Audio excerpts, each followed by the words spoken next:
कमरे के पंखे की हवा से उड़ रही उस सुनहरी लट से वीर की निगाहें हट नहीं रही थीं।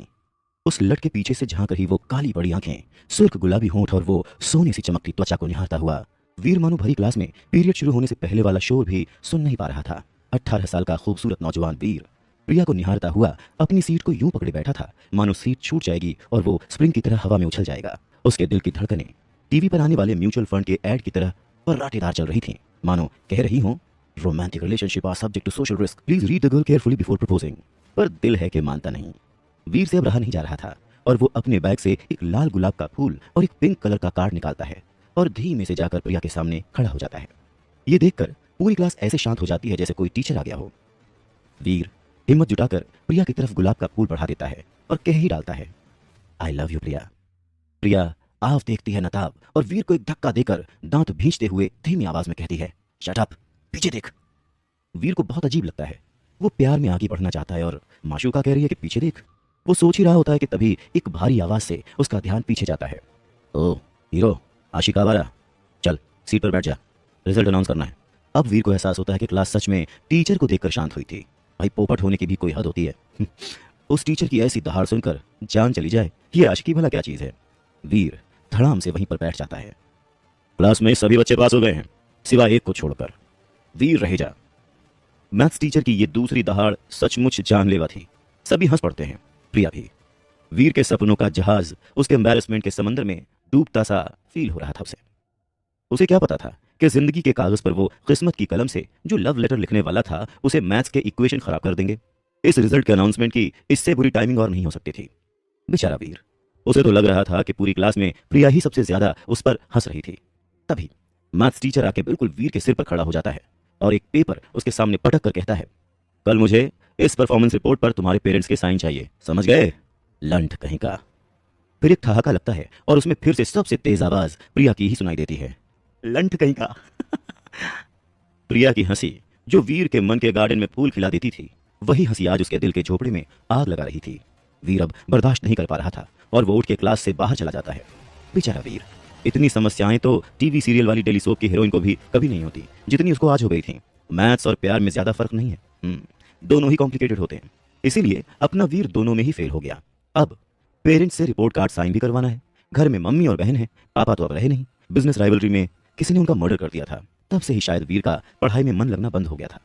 अरे आज तो बड़ी जल्दी आ गया। वीर ने एक टांग घर के अंदर डाली ही थी कि माँ ने गोली की तरह सवाल दाग दिया। जैसे वीर दहलीज नहीं देश का बॉर्डर क्रॉस कर रहा हो। वीर भी तैयार था। उसने काउंटर फायर किया। अरे मम्मी, जानती हो आज क्या हुआ है? मम्मी हड़बड़ा गई कि आखिर ऐसा क्या हो गया।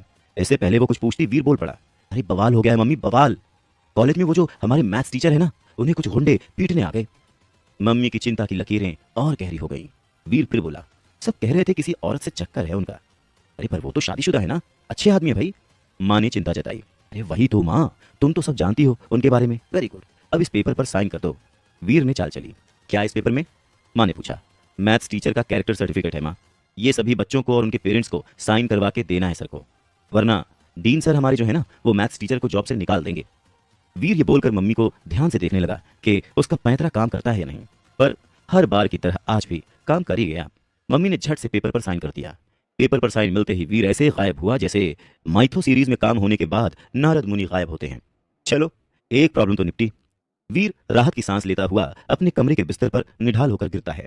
वीर का कमरा देखकर ऐसा लग रहा था जैसे वर्ल्ड वॉर 2 इसी कमरे में लड़ गई थी। मम्मी और बहन को इस कमरे में आने की सख्त मनाही थी, इसीलिए कोई कमरा साफ भी नहीं कर पाता था। वीर ने अपने कान में ईयरफोन्स डाले और हैवी इलेक्ट्रॉनिक म्यूजिक लगा लिया। तभी अचानक उसी म्यूजिक के बीच से एक आवाज सुनाई दी, वीर पुत्र। ये आवाज जानी पहचानी थी। वीर दहशत में आ गया, पर इससे पहले वो कुछ कह पाता या कर पाता, उसके मोबाइल की स्क्रीन से डॉक्टर खुराना का हॉलोग्राम पॉपकॉर्न की तरह उछलकर बाहर आता है। उस हॉलोग्राम को अचानक देखकर वीर के हाथ से मोबाइल छूटकर नीचे गिर जाता है। हार्ट अटैक करवाओगे क्या अंकल? वीर झल्लाता है। डॉक्टर खुराना का हॉलोग्राम बढ़कर अब वीर के कद का हो जाता है। वीर फिर झल्लाता है। आप इस तरह मेरी लाइफ में जब चाहे तब नहीं घुस सकते। खुराना उसकी भावनाओं को समझते हुए कंसर्न दिखाते हैं। पुत्र, तेरे पापा मेरे बहुत अच्छे दोस्त थे। उनकी वजह से आज मैं जिंदा हूं, इसीलिए दुख होता है उनके बेटे को मैथ्स में फेल होता देखकर। आपको कैसे पता? वीर हड़बड़ा जाता है। पुत्र, तुझे तो पता है मैं साइंटिस्ट हूं। कोई भी कंप्यूटर सिस्टम मेरी पहुंच से दूर नहीं है। तुम्हारी लाइफ में हो रही सभी चीजें पता है मुझे और यही मेरी ड्यूटी है। शायद ऐसे ही मैं तुम्हारे पापा के एहसानों का बदला चुका सकूं। बेटा मैं जेन्युइनली चाहता हूं कि मैं तुम्हारी कोई मदद कर सकूं। तुम चाहो तो मैं तुम्हें मैथ्स पढ़ा सकता हूं ताकि तुम फेल ना हो। डॉक्टर खुराना ने वीर को दिल की बात बताई, पर 18 साल के वीर के लिए इन बातों का कोई मतलब नहीं था। इस उम्र में ज्ञान नहीं, फ्रीडम चाहिए होती है। डॉक्टर खुराना फिर वीर को कहते हैं, बेटा तुम्हारा पढ़ाई में मन नहीं लगता तो कोई बात नहीं, मैं तुम्हें अपनी लैब में जॉब भी दे सकता हूं। तुम चाहो तो अभी से पैसे कमा सकते हो। तुम्हें नई नई चीजें सीखने को मिलेंगी। बेटा तुम्हें पता है हमारी धरती एकमात्र ऐसा ग्रह नहीं है जहां पर जीवन हो। सच में और भी कई ऐसे ग्रह हैं। वीर सोचता है कि वैसे ही मेरी ग्रह दशा खराब चल रही है और अंकल नए ग्रहों के बारे में सिखा रहे हैं। आखिर कैसे पीछा छुड़ाऊं मैं इस गले पड़ू अंकल से। अब वो समझ चुका है कि डॉक्टर खुराना से पीछा छुड़ाना इतना आसान नहीं था। इसीलिए उसने आसपास देखा और फिर अपना मोबाइल उठाकर पास रख के फिश बोल में डाल दिया। उड़ करते मोबाइल के साथ डॉक्टर खुराना का हॉलोग्राम भी बंद हो गया। वीर ने अपने दोनों हाथों को ऐसे झटका जैसे कोई मुसीबत टल गई हो, पर आज फिर से वीर को मोबाइल टेबल लैंप के नीचे सुखाना पड़ेगा। दूसरे दिन दोस्तों की आवाज से वीर की नींद खुलती है और वीर को रियलाइज होता है कि वो आज फिर से कॉलेज के लिए लेट हो चुका है। फटाफट से तैयार होकर वो नीचे आता है। माँ रोज की तरह ब्रेकफास्ट लेकर खड़ी है, जो भागता हुआ वीर झट से उठाता है और आगे बढ़ जाता है। तभी मम्मी पीछे से आवाज देकर उसे रोकती है। वीर के पास ज्यादा समय नहीं है, पर वो रुकता है। बेटा तुम्हारे पापा को गए हुए आज पूरा 1 साल हो गया है। माँ के मुंह से ये सुनकर वीर थोड़ा गंभीर हो जाता है। माँ आगे कहती है, मैं समझती हूँ तुम अभी तक के सदमे से बाहर नहीं निकले हो, पर बेटा पढ़ाई पर ध्यान नहीं दोगे तो तुम्हारी मुसीबतें और बढ़ सकती हैं। आखिर तुम्हें ही इस घर का सहारा बनना है बेटा। ये सब सुनकर वीर बहुत इरिटेट होता है, पर हाँ में सर हिला देता है। तभी माँ अपने हाथ में दबाए 500 के 2 नोट निकालकर वीर के हाथ में रखते हुए ये कहती है कि वो जाके कॉम्प्लीमेंट्री का एग्जाम दे दे ताकि उसका साल खराब ना हो, और वो पीछे पलट कर चली जाती है। ये सुनकर वीर हक्का बक्का रह जाता है। उसे एहसास हो गया था कि माँ को उसके फेल होने के बारे में पता चल चुका है। तब भी मम्मी ने इस बारे में कुछ नहीं कहा। फिर वीर भी घर के बाहर की तरफ बढ़ जाता है। पापा की मौत के बाद वीर का पढ़ाई में मन लगना बिल्कुल बंद हो चुका था। वो बस रियलिटी से दूर रहना चाहता था। इसीलिए कॉम्प्लीमेंट्री एग्जाम के लिए मिले पैसों से वो दोस्तों के साथ फिल्म देखने चला जाता है। पूरे दिन कॉलेज छोड़कर मम्मी से मिले पैसों से मस्ती करने के बाद वीर के दोस्त वीर को घर छोड़ने आते हैं। घर के बाहर खड़े 3 लोग वीर की मम्मी पर चिल्ला रहे हैं। सारे दोस्त ये देखकर हैरान हो जाते हैं, लेकिन वीर को एहसास हो गया था कि आज फिर उसकी बुआ और चाचा उसकी माँ से प्रॉपर्टी को लेकर लड़ाई करने आई हैं। वीर दोस्तों के सामने एम्बैरेस्ड फील करने लगता है। प्रेरणा आखिर तुम चाहती क्या हो? ये घर हमारे माता पिता का है और मेरे भाइयों का इस पर बराबर का हक है। अब जब विहान भैया नहीं रहे तो हम उनकी पत्नी और बच्चों को परेशान नहीं करना चाहते। घर बेचने के बाद उनका जो भी हिस्सा बनेगा वो हम तुम लोगों को दे देंगे, लेकिन अगर तुम ये पूरी हवेली हड़पने की फिराक में हो तो हम ऐसा कभी नहीं होने देंगे। वीर की बुआ चिल्लाती है। तभी वीर के चाचा भी लपक पड़ते हैं। हाँ, या तो फिर हमें इस घर की कीमत के हिसाब से 3 करोड़ रुपए दे दो, या ये घर खाली करो ताकि हम इसे बेचकर पैसे आपस में बांट सके। वीर की मम्मी और बहन सहमी हुई थी। बहन तो माँ को पकड़कर रोई जा रही थी। 3 करोड़ रुपए मैं कहां से लाऊंगी भाई साहब?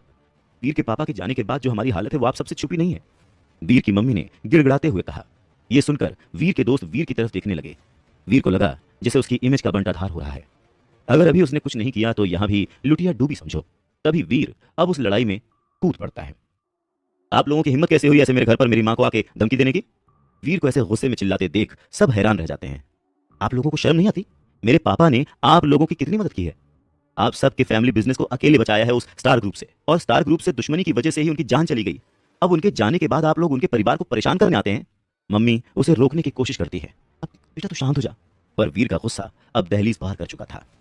ए बच्चू, बिजनेस का छोड़ और इस घर की बात कर। ये घर हमारे फादर का है जिसमें हम सब भाई बहनों का बराबर का हिस्सा है। बड़े चाचा फुफकारे, अगर हमें इसमें हिस्सा नहीं मिला तो हम कोर्ट में जाएंगे, वरना बोल अपनी माँ से कहीं से लाकर हमें 3 करोड़ रुपए दे दे। चुप, माँ से क्यों बोलूं? मैं अपनी माँ का बेटा वीर, मैं तुम सबसे वादा करता हूं कि मैं तुम्हारे 3 करोड़ लेकर तुम्हारे मुंह पर मारूंगा। वीर दहाड़ता है। दोस्तों के साथ खड़ी वो लड़की मुस्कुराती है, जिससे वीर का कॉन्फिडेंस 7वें आसमान पर पहुंच जाता है। अब निकलो मेरे घर से, वरना मैं कुछ गलत कर बैठूंगा। बेटा तेरे पास बस 6 महीने का समय है, देख ले क्या कर सकता है।